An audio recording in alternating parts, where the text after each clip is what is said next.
Hi, I'm Matt Barbady, technical trainer here at Desktop Metal, and in this video I'm going to show you how we use our studio printer to turn these into this.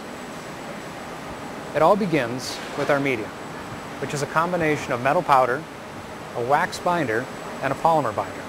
In this case we're printing in 17/4 today. The rods are stored above the machine in this cartridge here.